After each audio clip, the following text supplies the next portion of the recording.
The name Hierapolis means the holy city. Well, before it was established here as a city, this place was used as a health sanctuary. If you notice here, we always talk about the thermal waters, about the poisonous gases, which often made these places health sanctuaries.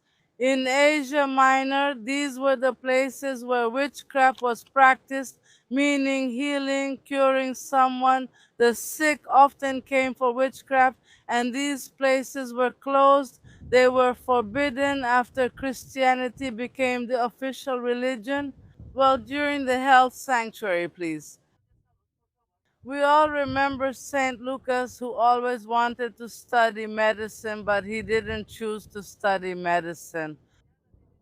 Here in Anatolia, it's that Anatolia was behind in medicine. Here, there weren't really operations, surgeries, and so on. Instead, they used and took advantage of the waters. Therapeutics, meditations, or taking advantage of the power of the energy of medicine. Words like physical, quantum physics. So we see that St. Lucas, when he got money from his parents' masters, it's because St. Lucas's parents were slaves. The masters of St. Lucas's parents paid compensation to Lucas with the compensation that he obtained. I went to Egypt to study medicine where they could work on cadavers instead of doing witchcraft. There really were operation surgeries there. Let me explain here in Anatolia. Taking advantage of the endemic flowers, the thermal waters, the neighborhoods, with mud, with minerals, meditations, quantum physical, and so on. Not here, well, when it was a health sanctuary, many times after people got better, they would come here to the temple. En el templo de Apollo. They performed a kind of ritual, or many sick people, without knowing that they were very seriously ill, would die right here. That's why in Asia Minor, in the city of Anatolia, there are many cemeteries. There are many tombs here. Look, if you walk over there and to the north of the city, you can see a lot of tombs. Some have a chamber shape, others have a mound shape. Like this, we say, with curves, like if it were a hill like this with a curve. If you want, you can walk over there, but with me you will visit the temple of Apollo, the temple, buildings. There are many buildings. There are many buildings, let's say, under the theater. We will see everything. Then you will have free time here. The first time, while it was used as a health sanctuary, which is a very important thing, not just anyone could enter to take advantage of the health sanctuaries of Asia Minor. People had to be elite with a lot of money, and very old people could not enter. Very old people could not enter, pregnant women could not enter. Can you imagine how many women died during childbirth? Look, if someone died many times, they could go down. The prestige of this health sanctuary, people lost their faith, people lost, the sick, the patients lost their faith here in this sanctuary. But Ehumenes II, King Ehumenes II, turned this health sanctuary into a city. Yes, truly, this city, after being conquered by him, by King Ehumenes of Pergamon from the kingdom of Pergamon, here it became a city. But you know that in the year 133 BC, the Roman Empire was gradually conquering Asia Minor. He wanted here, and some local kingdoms resisted the Roman Empire. Others submitted easily, and that's what happened here. It came under the rule of the Roman Empire, and then until the 11th century, it was a Roman city. But then we see that this place here had many earthquakes, the city was abandoned, and many inhabitants went over there to found other cities, other towns. Well, let's look around, please. First, you can see the walls here, the walls. We already know that only people with prestige could live inside the walls. and the poor lived outside the walls. That's why we use the word suburb, outside the city. Well, where the benches are, you can see the entrance to the Cotton Castle. There, the castle is completely natural. It has small pools, basins, or little swimming pools, and it has thermal waters. These waters at most reach up to your knees. After I finish all the explanations, you will have time to walk around there, but please, some areas are very slippery, so you need to be very careful. And so the cemetery, the walls there, over there, the entrance to the Cotton Castle. If you ask me why it is so white, it's because of lime, the lime from the surrounding mountains. Around here, there is a lot of water with lime. Because of the heat, the water evaporates and the lime stays behind, sinking in. And of course, it creates a layer on top of the natural hill, a white layer. The petrified lime on the outside looks like cotton. That's why we call this place the Cotton Castle, which was formed over 14,000 years. After finishing everything, if you want to find the bus, you have to walk here. Look, you have to walk here. And there we see the Roman baths. The Roman baths. Normally, the baths have to have three sections, basically. Well, the caldarium, where they use the hot water. Well, it, it, it. Also the tepidarium where the warm waters were, also the frigidarium where the cold waters were, because here there were warm and hot waters, but cold ones, no, they didn't have a system to freeze the water. There was no electricity.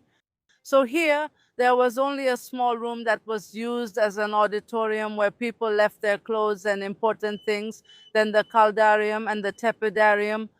These baths were well preserved, very well preserved. So after the Italian archaeologists carried out many investigations in the cemetery, in the theater, and so on, all these objects they discovered are now on display in this museum, guys. And generally, they always try to read the inscriptions written on the tombs. On the tombs, well, these inscriptions, after being deciphered, well, we actually don't know. Before, the deceased thought that in another life they would also need their jewelry, all their riches, belongings. They wanted to be buried with their own expensive, luxurious things. And this attracted many thieves.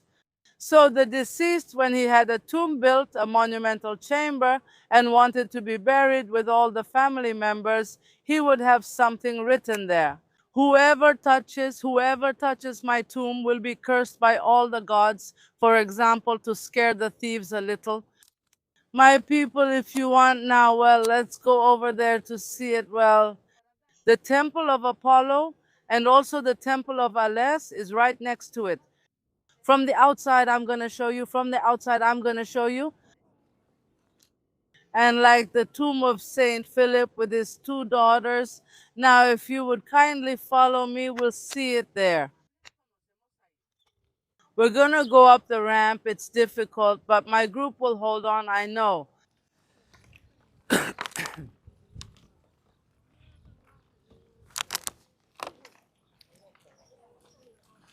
Okay, what's going on? No, it's just that we're going. Let's go. To the Kila. Look. Let's go to...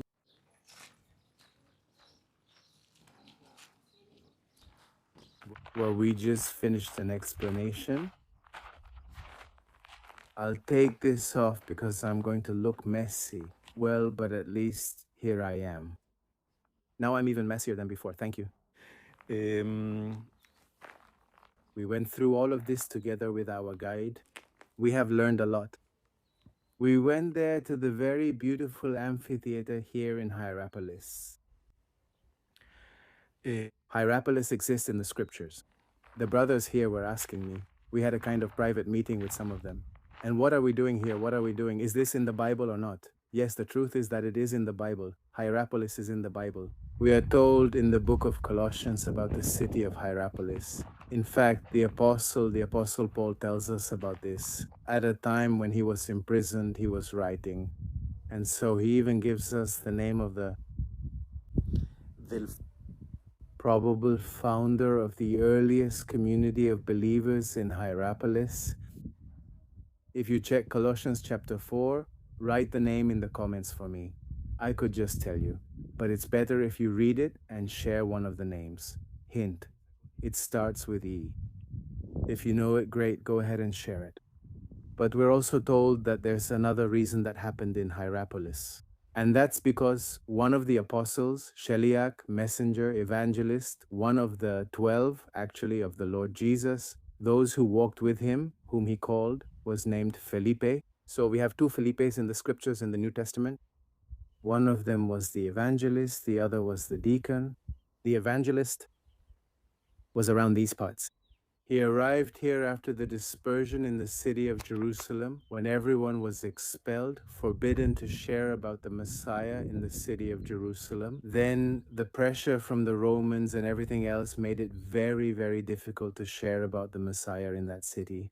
So many people moved. And well, the Bible in the New Testament obviously tells us that the apostles, the teachers, those 12 who were with the Lord, actually 11 remained later. They continued teaching the communities that had been left outside. And Philip, in a way, already had a kind of calling with the Gentiles, because when they were in the region of Galilee, the Bible tells us that they would say to him, "Show us the master, we want to speak with the master." For example, at the feeding of the 5,000, they would say, he asks, "What do we have to give them to eat?" So it was like there were people who weren't Jewish either, and he was the one who connected them. He was the one who made contact with them. He was also sent to these places to share with these people. We are here, right behind me. You can see this tomb that is attributed to Philip the Apostle, who was martyred in this place, in this area. This is where he spent his final days. We have reached the end of our day today. Now we're going to stay around here. Tomorrow we'll continue exploring this whole area, the surroundings. Laodicea is very close by, but we're already at the 7 churches of the apocalypse. We're already on this really interesting journey. Every day is more exciting. Every day we have more things to learn. So if you can and want to, I advise you, I encourage you, and I wholeheartedly recommend that you make the effort, and join these trips if you can. Because truly, when you come out here, the scriptures, you grow a lot and you learn a lot. So from here, from Hierapolis, I greet you. Goodbye. I'll leave you with a few more images.